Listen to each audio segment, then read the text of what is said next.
Hello everyone, Rob Guest from football.london here, and welcome to the latest episode of Gold Guest Talk Tottenham, sponsored by NordVPN.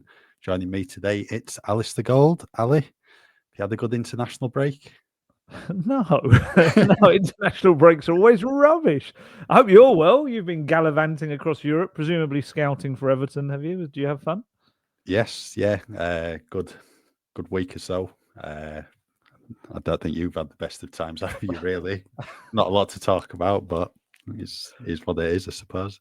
But it's only fair. I think I left you in the last international break towards the end, whereas you left me at the start of this one. I don't know. I think that's probably even more painful, especially with Spurs' amazing ability to make it 5 on the trot, where they've sent us into an international break on a defeat. That is what a special football club. They really are. Yeah. I mean, this was the last international break of the year. Now we Yay! don't have one until the middle of March, so 2028. yeah, Please. a decent period now of domestic football, which I think everyone's looking forward to. Tottenham return to Premier League action Saturday evening at Manchester City at the Etihad Stadium. It's always a 5:30 kickoff on a Saturday in Manchester. It's always raining as well, Yeah. honestly. And it feels like a real stereotype of Manchester because I'm sure there's so many lovely days. Every time I've been to Manchester, pretty much for the last, I don't know, 3-4 years, it's been on a rainy day. I think I remember one Man U game that wasn't, maybe the 6-1. I think that was quite a nice sunny day, that one. But yeah, it's predicted to be a bit monsoon-like tomorrow, which is going to be great. Yeah, and I mean, Spurs losing 2-1 against Ipswich Town last time out in a game where you need to get back to winning ways. This really isn't the ideal one, but the games at the Etihad have been really entertaining in the past few years, and I imagine the goals will be there tomorrow and the entertainment as well. Yeah, you'd think so. Talking of entertainment, I forgot to say, as soon as you departed, so did the professionalism of the podcast. I don't know if you've seen what happened in the last podcast, or anyone listening has seen our YouTube channel yet. Yeah, Lee and I, well, mainly Lee, had an absolute nightmare with the technical side of things, and left me on my own to try and finish off a podcast. There was a whole outtake selection that we were going to end up putting online, and we just thought, no, it just only makes us look even less professional. Yeah, it's not the kind of game I'd want to come back from an international break into. Especially as you don't know over various players, injuries, fitness levels, where everyone's at. And it looks like City, of course, seem to be getting all of their players back and in training just in time. I hate these games. These are the two games at the Etihad and at the Emirates that I like the least, or just dislike, because they're always, I don't know. You always feel like you're kind of under siege mentality when you go there. They're going to have a lot of chances. They're going to have a lot of efforts. The crowd's going to get behind them. I know Spurs have got this kind of thing where they invariably quite a few times kind of give City a lot of problems. And bearing in mind they got 3-3 last season with Emerson and Ben Davies as the centre backs, I think it was. You know, it's still, I don't know. I just don't like this game, especially City coming off the back of 4 defeats. That actually worries me more than kind of makes me feel better about it. Yeah. Before we speak about Saturday's game at City, there's plenty of other stuff to talk about first. But before we get into that, Ali, battery percentage, it's not 5%, is it? Like Wilmer's? It's good to go. No, mine is plugged in, charging. It's all working. I know how to use a laptop properly. Right then, start of this week, Rodrigo's Bentancur's punishment was confirmed. I think we've been waiting quite a while for this to come through. An independent regulatory commission has given the Spurs midfielder a 7-game domestic suspension, £100,000 fine, and also ordered him to attend a mandatory face-to-face education program. That's following the comments he made regarding Son Heung-min in the summer. I mean, you were covering it on the day. You're having a look at the notes from the meeting as well regarding it. George, just give us your thoughts on it first of all. Yeah, I mean, I don't have to repeat my thoughts on the whole incident. I kind of went into that in detail at the time, and they haven't really changed despite hearing kind of different sides to it. Essentially, Rodrigo Bentancur, what we learned from the kind of in-depth documents around the the case is that he had a hearing. It wasn't an in-person hearing. He asked for a like a written kind of one where the Independent Regulatory Commission met and discussed all of the things that he'd put in his defence. There's kind of, I think, been a slight how do I put this? Kind of misunderstanding of the aspects of, because the club presented his defense in a way. I think some people have taken that as the club's defending him. I don't think that was the case. I think he just asked for the club to put forward his views, as in, so he's passed them on and they've gone through the club. But I think some people have taken that as the club have defended it. I mean, obviously, a separate thing is we can talk about the appeal. That's going to be another thing we're going to speak about in a moment. But yeah, so what we learned that was new from this was that Bentancur was saying that his comments about Sonny were actually, and his cousins, if you remember the phrase, were being sarcastic and gently chiding, is the expression, the Uruguayan reporter, because he felt that that was slightly dismissive, that the fact that the reporter said the Korean when he knew who Son was. I get the sense, this is me just getting the sense from the replies from the commission, that they maybe didn't quite buy that, and the fact that that was the first time that had come up, and there'd been 2 apologies from Bentancur. The Son's post essentially saying that he knows he's made a mistake, and then the club talking about needing education, things like that in their statement as well. So it kind of, I think, judging by the sense of what they were saying, it almost felt like it had been slightly retroactively looked at. And that's not to say it was. It may well have been that's exactly was his intention from the start, that it was a sarcastic comment. But certainly reading the documents it doesn't seem to lend too much weight to that argument. But what it does do is it kind of tries to make the case that it doesn't matter either way, because he's still using the offensive language, which under the rules is there's a whole other thing that you can go into, which is a whole messy area about the fact that there is this strange kind of delineation between, if you were to say something that contained a racial slur in a written form, you can get 1, 2, or 3, I think it is, game ban. If you say it in a spoken form, it's minimum of 6 games. I don't understand the kind of what's the difference between. I don't get that. That's apparently it's a rule that came in 2020 into the FA rules, and I don't get that. Get that. So does that explain why at the time Edinson Cavani on Instagram, where he wrote a message to I think one of his friends, got a 3-game ban. Yeah. Bernardo Silva's got a 1-game ban. Right. Okay. Yes. And I think this is part of the issue of where the appeals come from. I think there's an element of this, well, what's the difference kind of side to it. Obviously, it's not excusing anything of it. It's just saying, but is the actual sentencing correctly done? I mean, it may be that some people might look at it and say, well, the written stuff should be much higher as well. You know, it could actually be the other way you look at it. So there's that aspect to it. The other aspect is that Bentancur went down this line, which was a bit, he kind of went down this aspect of that in his mind, it was a private conversation, and that the journalist kind of he was surprised that the journalist chose to air that bit of the interview. And obviously the commission just went, what? It's like you can't stand in front of a camera, do an interview in your own home and expect certain bits not to be used, kind of thing. That's just not the way to look at it. So that was quickly thrown out. I don't think that did his case any favors at all. The way kind of the documents read, that was very, I think there was actually, the term was used, was unimpressed by that line of kind of defense or whatever it was. So yeah, so that's essentially what it is.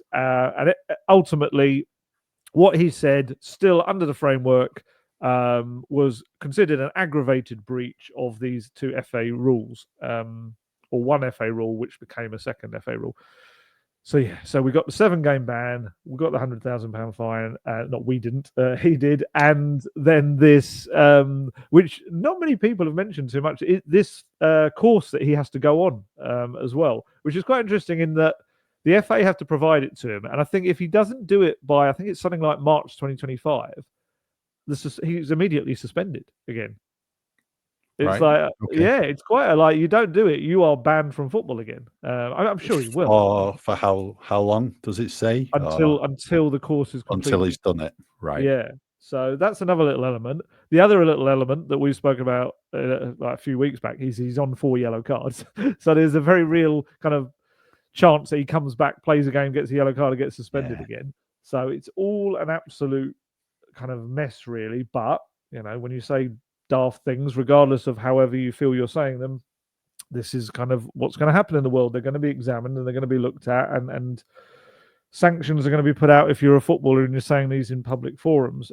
Another quick one, sorry to go on about this for people, but the other thing that some people were saying about the Enzo Fernandez incident and why has that not been dealt with, and this has, that's all about jurisdiction. So with Enzo Fernandez, the incident with chanting on a bus and all of that took place at the Copa America during international duty. So that does not fall in the FA's jurisdiction. That falls within FIFA, and I think it's CONMEBOL. They have to sort it out their side. So it may well be that that's very slowly working its way through the system. I emailed FIFA at the start of the week, still haven't heard anything back on that. So I mean, they haven't got back to an email. I'd imagine some kind of case like that is going to take them even longer. Whereas with Bentancur's, it seems there's a little bit of a discrepancy in the way that the report is set out, which seems to suggest the interview took place in June. But then when you actually look at it, the reporter stayed at his house, and the day before was his guest at Spurs' home game against Nottingham Forest. So it wasn't in June; it was in April. And someone else has told me that the interview was in April, but it wasn't released until June. After the season. So technically it's happened while he's on club duty, so it falls into the FA jurisdiction. So that's the explanation of that. Agree with it or not, that is the explanation of that. And then we had on Wednesday, I don't know if you want to read it or myself, Spurs appeal, didn't we? Yeah, Tottenham released a statement Wednesday afternoon. It read, "We can confirm the club has appealed against the length of Rodrigo Bentancur's FA suspension issued earlier this week. While we accept the guilty finding against Rodrigo by the Independent Regulatory Commission, we believe the subsequent sanction is severe. Rodrigo will remain suspended from domestic competitions while the appeal is heard, and the club will make no further comment during this time." So I think the main talking point regarding that is it's the 7-match ban. I know, in my opinion, I think that's harsh. 7 games. I just don't think there's any consistency, really, especially when you look at like Bernardo Silva getting 1-match ban, Cavani 3 matches, then all of a sudden Bentancur's is 7. I know what you were saying earlier about one when it's written, one when it's spoken. It's different, but you can fully understand why the club are going to appeal and hopefully knock it down. But at the end of the day, it's Bentancur's own fault for saying it, and that's why he's been punished. And Ange was speaking to Sky Sports yesterday, and he was asked about it, and basically said he's not spoken to Rodrigo since the ban has come out, as he's been away on Uruguay international duty, but he'd spoken to him in the lead up, and Rodrigo understands he's made a mistake and is prepared to accept whatever penalty comes his way, and as a club they're going to support him. He's also said he's an outstanding person, an unbelievable teammate and person of the utmost character, but he has made a mistake at the end of the day, and it's the club's role now to support him. Yeah, just had a really awful couple of months, didn't it? In terms of just making kind of head loss decisions, and one obviously was that interview and just kind of this comment, which was just should have no need to make it, just steered away from it. All of this has come from just a decision to say something, just it's so dumb. And then he also obviously at the Copa America after the game against Colombia started lobbing things into the crowd. Regardless of the circumstances of what was happening in the crowd, there was no justification for just throwing things at a crowd. And obviously he was it a 5-game ban, I think, for Uruguay? It's 4 or 5 games? 4 or 5. I think it might have been 4 because he missed September and October's international breaks and then returned the other day for them. Yeah. So in terms of the appeal from Spurs, there's a part of me that kind of thinks like almost what's the point? It's just like, just accept this and move on. There's definitely a part of me that feels that. essentially, because it's the minimum is a 6-game ban anyway, the most they're probably going to get off is a game, and that would mean he's available for Liverpool. And of course, from a football point of view, if he goes and scores the winner against Liverpool, then you suddenly go, oh, what a great appeal. But I also would imagine there's a lot of fans, especially South Korean fans, that are probably looking at this and saying, why? Just why? What's, why bother? Why not just take it like he has and move on, kind of thing? I know he technically didn't, because he pleaded not guilty to it all, but he's kind of, it sounds like from those quotes from Postecoglou that he has accepted it and kind of as a mistake. But yeah, so it's one of those where, as Ben Davies said, the players have drawn a line under it. It's kind of been done, and Son and Bentancur have spoken about it. Absolutely understand that there's going to be more people than that upset out there at what he said. But yeah, we have the ban, we've got the appeal. We'll find out about that. But for now, he's not going to be playing for Spurs unless it's in the European competition. Yeah, so he will be back on the pitch more than likely on Thursday against AS Roma at Tottenham Hotspur Stadium, and I think he's just going to be an automatic starter, surely, in the Europa League at the moment, just to keep, himself fresh, get the minutes in the tank, because you can't be just playing Yves Bissouma every game now until when's Bentancur return? Boxing Day? It'll be Boxing Day, but it's only 2 European games. So, I mean, you've got the Bournemouth midweek game and the Man U Carabao Cup midweek game, which are the issues. Yeah, well, chance there for Archie Gray, play midfield. That's what everyone's wanting to see. So that's going to be his long-term position. And yeah, I think there's got to be a bit of rotation there. So maybe we do get to see Archie Gray midfield at some point. But for now, Tottenham going to have to do without Bentancur. And it's a shame, really, because he's really played well this season for the club after what had been a tough past 18 months or so. But going to have to wait to see him back on the pitch in the Premier League. Some other news that came out this week from Tottenham: they've remastered the brand identity. Certainly a talking point. It was what we were all waiting for, wasn't it? It was the biggie. It was. So there's been a slight change to the club crest. They've gotten rid of the words Tottenham Hotspur underneath the badge. I know some have questioned why, but I was having a look at Spurs' previous crest, and prior to 2006, the words Tottenham Hotspur weren't on there. There was one occasion, I think someone's worked it out, apparently 21 years of their long history, all the way back to 1882, only 21 years have they had Tottenham Hotspur on the crest. So it's not like it was a thing that was a big thing. So yeah, I think if there's a lot more to be concerned about, I think, at some things that happened at Spurs than taking that name back off the badge again. Yeah. I mean, the thing is, when you see clubs, produce a new crest, some have done it horrifically. I can remember Everton did it in 2013. Didn't even tell the fans, just brought out this crest, what looked like done on clip art in 5 minutes. It was horrific. And there were so many complaints that they ended up changing the crest like the following season. And can you remember the one Leeds brought out a couple of years ago? This new badge, again, didn't tell the fans. Yes, and it was what Leeds fans do when they're singing Marching On Together. They do this salute where they put the arm across the chest and then bring it forward. And it was that as the badge. That never saw the light of day. And you can understand why. But at least with Spurs, they've not messed with it, really. And it's like a completely different badge. But yeah, certainly a talking point. Yeah, it's one of those where, look, I know this would have been set in stone. It would have been the date that they were going to unveil this kind of rebrand. But it just kind of falls into the category of read the room. It's like, no one wants this right now. Can you not just hold on to this until after a win or something? Because yeah, it comes out and some of the quotes kind of within it were like, oh man, there were these kind of really like, I've got the quotes here somewhere. Let's have a look. Yeah, I mean, they had Ange quotes as well. And yeah, Donna Maria Cullen, executive director of Tottenham Hotspur, said, "This is a club that drives, that forges, that innovates, that is relentless both on and off the pitch. This phenomenal exercise has been all about bringing it all together, defining it, taking it to the next level. the reimagined brand embraces all the excitement, all the innovation, shows we're going to be brave, we're going to be exciting, we're going to have some fun. And this is where we should be with our brand right now. And you kind of think, yeah, I don't know. Has the club been particularly brave? Is it fun?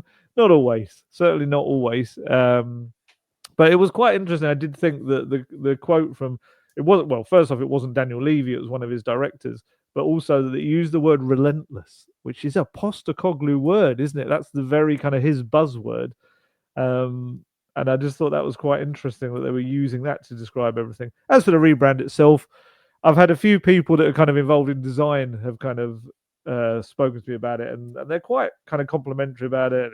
They say it's you can see what they've done with it, and it's to allow the logo essentially to be a more kind of powerful emblem now, that you can use anywhere, you can use on everything, you can play around with it and everything. From a design point of view, apparently it's very clever. For myself and my very much layman's view of it and all of it, it's just like, you've taken the name off. But there's some nice little bits, like the hallmarks, I think they're called, that kind of, I think it's 6 little bits that refer to different parts of Spurs history and things like that. They're nice. I just question whether we need it right now. And I know all companies do rebrands. I just would have maybe held on to it until after a victory, because I think it kind of the reactions range from really not caring and people just being annoyed by it's just everything to do with it. And yeah, just read the room, hold on to it a little bit, and then bring it out after a thumping win against someone. And yeah, just made no sense right now. Yeah, I think they're rolling it out from the Roma game next Thursday, so you'll get to see it in all its glory when it's on the advertising boards, the new font and that. Right, we're halfway through the pod. Ali, he's going to let us know about the benefits of using our sponsor, NordVPN. Yes. I mean, I wish I was on holiday right now to use NordVPN and be abroad, because I always have my customary dread before a game at the Etihad, and I've got to drive tomorrow as well, which is going to be interesting in the conditions. Thanks for that kickoff time, Premier League, a bit like the Bournemouth one we've got in a couple of weeks' time, which is going to be an absolute cracker. But yeah. Nord, as everyone knows, is something that I use frequently. Used it on my previous holiday in the last international break. Used it extensively. Used their eSIM Saily, which was brilliant, which saved me so much money by using that I would have otherwise spent on my mobile network costs when you go abroad. Combined, it's just such a really good package as well. And with NordVPN, as you'll always hear me say, there's no buffering, there's no lagging, and you can stream your favorite shows from anywhere in the world without your bandwidth throttling. It's helpful in security ways. Whenever I was using public Wi-Fi out and away on my travels, and you can do this back at home as well. You can switch on Nord, and it helps you to a degree to stop nasty people taking bits and pieces off your devices that you don't want them to. And just in general, it helps you if you want to book things from abroad. You might want to book a flight.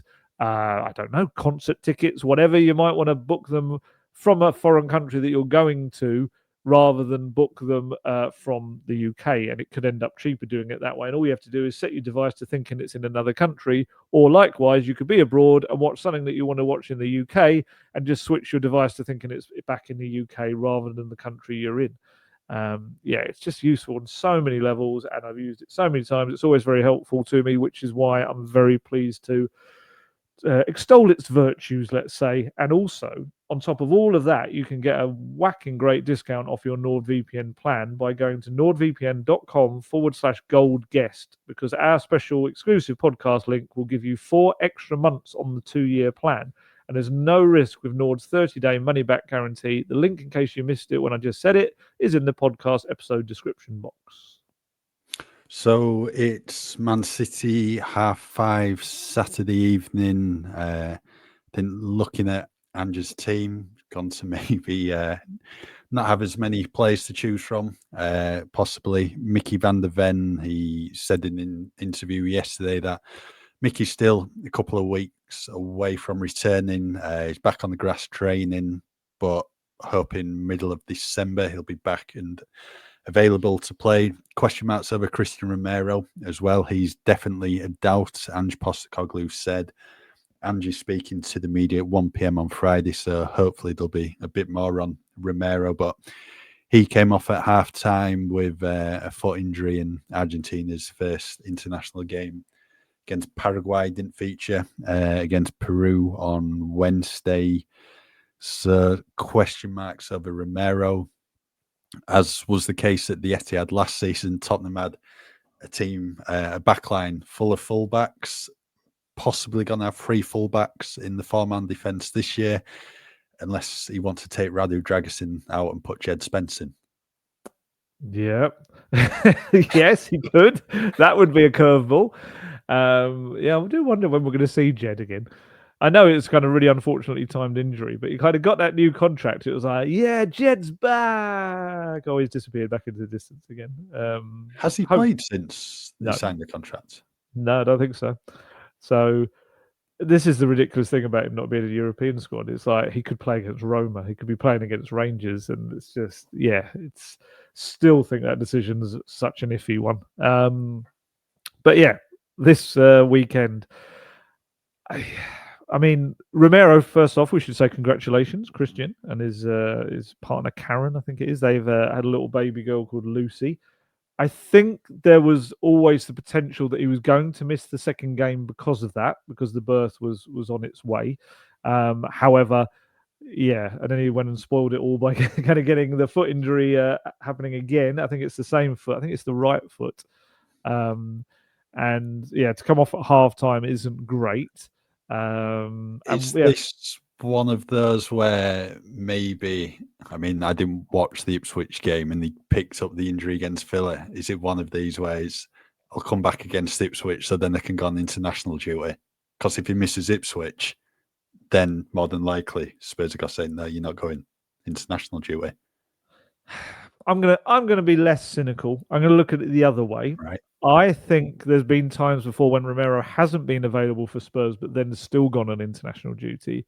I would maybe look at it as he's thinking, well, I can't look, and he's been quite vocal about this in the past when criticised about maybe being more bothered about international duty. I think he's tried to come back from Spurs, so it didn't look like he was doing that. That's my thought, and maybe.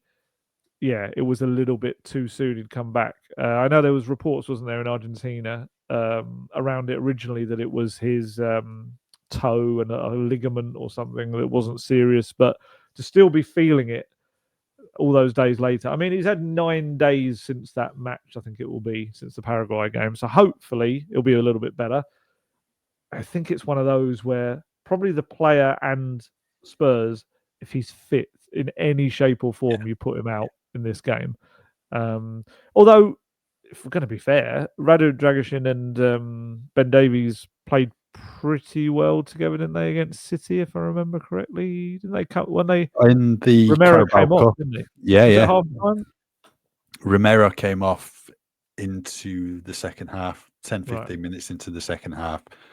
Ben Davies came on. Dragusin were very good across the 90 minutes, and Davies came on and played really, really well, as he has done a couple of times this season when he's come on at centre-back and when he started. So at least if it is Dragusin and Davies, there is an understanding there because they've played together quite a few times, but not really ideal, is it, when you're going into a game against the reigning Premier League champions? You want, all your best players fit and available. So one of those where we're just going to have to wait and see if Romero is available. But I totally agree with you.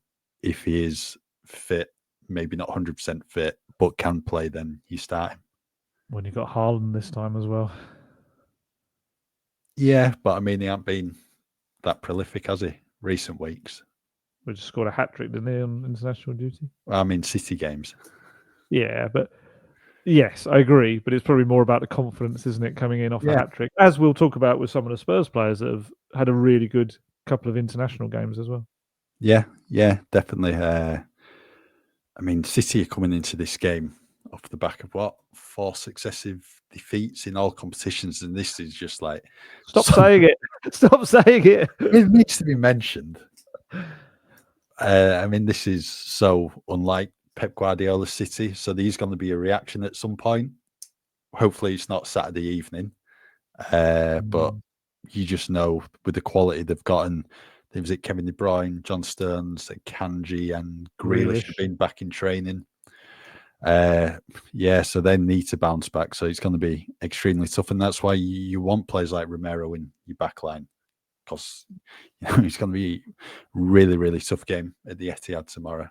Probably a very open game as well.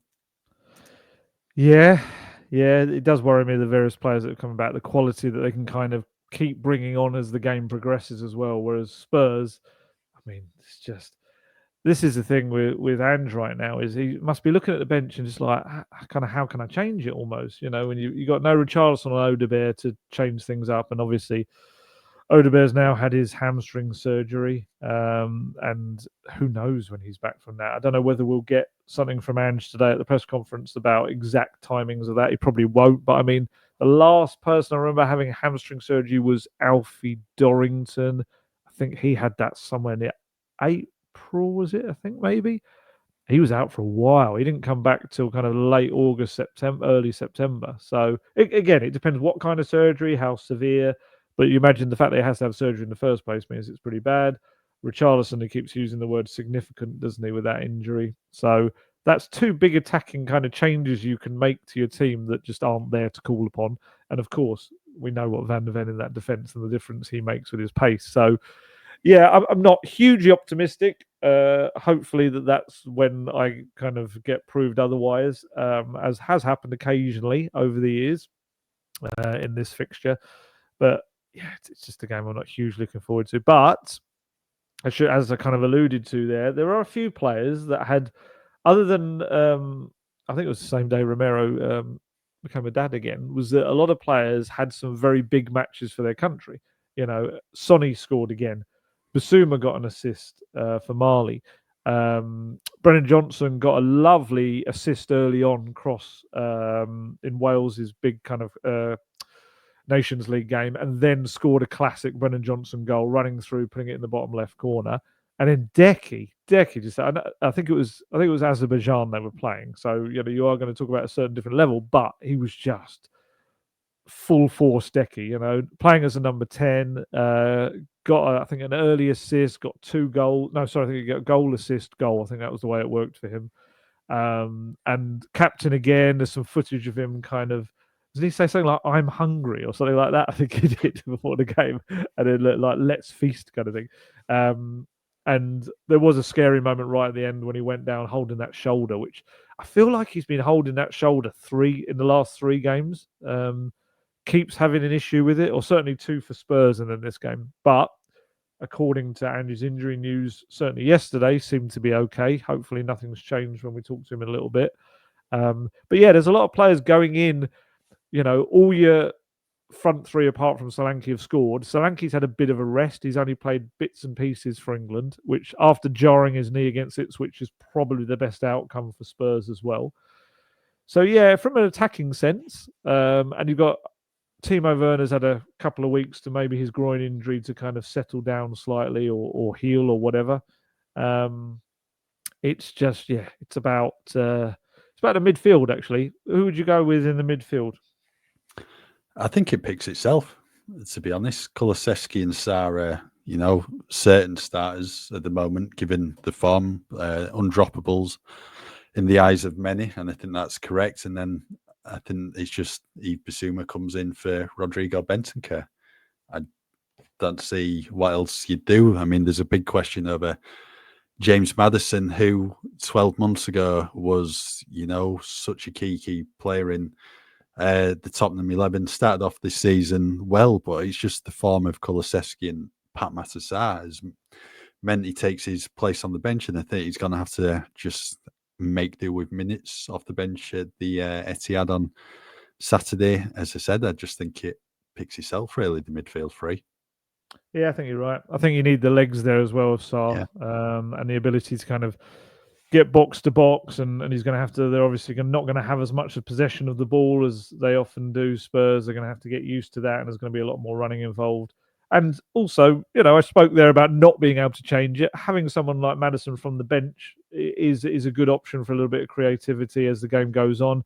I mean, he brought him on, I think, quite late against Ipswich, and he wasn't really able to do anything. But of course, we saw against Villa, he came on and scored that lovely free kick. So there's definitely that's something to have on your bench at least. I should have said Lucas Bergvall came off the bench for Sweden, got about 20, 25 minutes or so. The highlight of his time being this, I don't know if you've seen it, this amazing pirouette he did. He went up to two Azerbaijan players, kind of both came towards him, and he just does this lovely spin and turn and gets away from them. So hopefully confidence-wise, he spoke on international duty, didn't he? A little bit about early on about. Do you remember Ange's comments in the European game? What was it, Galatasaray? Where being bit kind of needing, kind of understanding the levels required when you're playing for Spurs, and he was asked about that on Sweden duty, and he kind of agreed essentially that he's kind of learning as he goes. But do you think? Here's a question for you. It's a big question. Are Spurs at this moment in time starting to feel the, I don't want to say downside, but kind of is the only word right now, of maybe having younger players, a lot of younger players in the summer transfer window that maybe aren't ready, that are going to be terrific players that maybe in this instance right now, when you really need them, aren't ready quite yet? Yeah, I think so, just because of the amount of injuries to the players such as like Richarlison, who's got experience as well, Van der Ven, these key figures now. Bentancur's missing for 7 domestic games. Yeah, it's all well and good bringing in likes of Archie Gray, Lucas Bergvall, Wilson Ober, who can be fantastic players in the future. But I think a lot of fans would point out you need a bit more experience in the summer. And this is what happens. I mean, we saw it 12 months ago. After that Chelsea game, the injuries and suspensions start to rack up, and then you just, I mean, the squad was a lot different last year. Not so many options when the squad was fully fit compared to this year. But I think the injuries at the moment are taking a toll. And after like a game against Ipswich where we lost 2-1 and it was a disappointing performance, you'd usually want to make a few changes here and there. But I don't think Ange really can at the moment, unfortunately. And I think for the likes of Gray and Bergvall, it's just about getting that experience first of all in Europe, and then the minutes will come in the Premier League. And I think with, especially in terms of Bentancur suspension, that hopefully there's going to be a door opening up to play Archie Gray in midfield, which is only going to help his game. So I mean, he just needs the minutes, really. Double-edged sword, really, because there's an opportunity there to give them minutes, but they don't have that experience at the moment. So maybe you are a bit reluctant to play them. But yeah, I think a bit more experience certainly would help at the moment.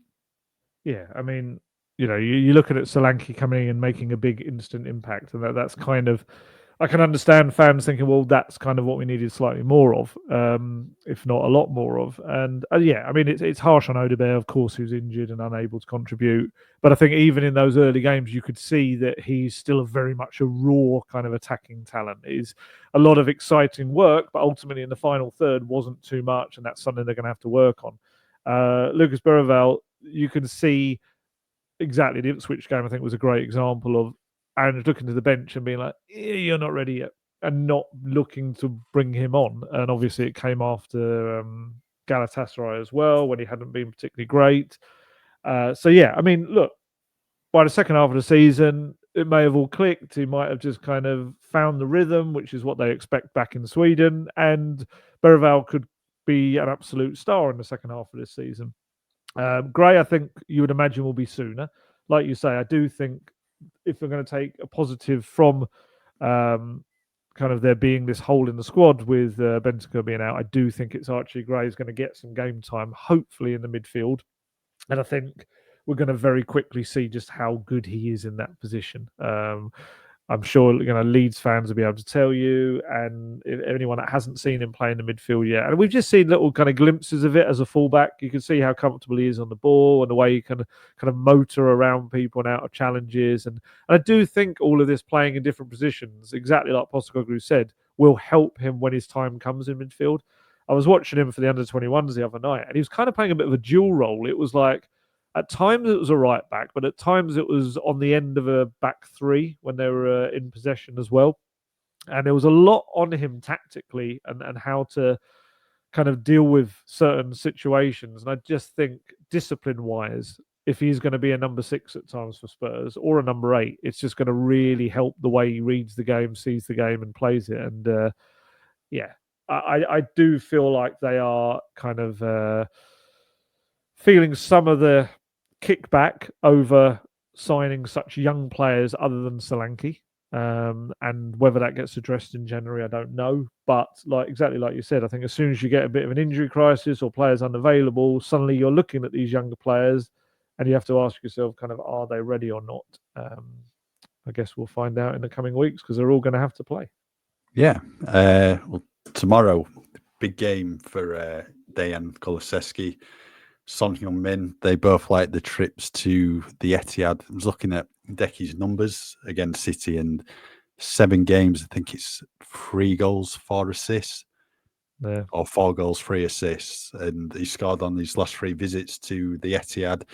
He's grown as a player in those 12 months since his last-minute equaliser against City at the start of last December. So he's going to be a pivotal player tomorrow. And I think Pep was asked about him in his post-match press conference after the Carabao Cup game. And he's basically said, like, really, really good player, loves everything about him. And for me, Decky is just like a Man City type player. He would fit into that team seamlessly, no problem at all. So big game for him. And he just loves playing against City and the best teams, just wants to show how good he can be. And yeah, fingers crossed it's another big showing for him at the Etihad.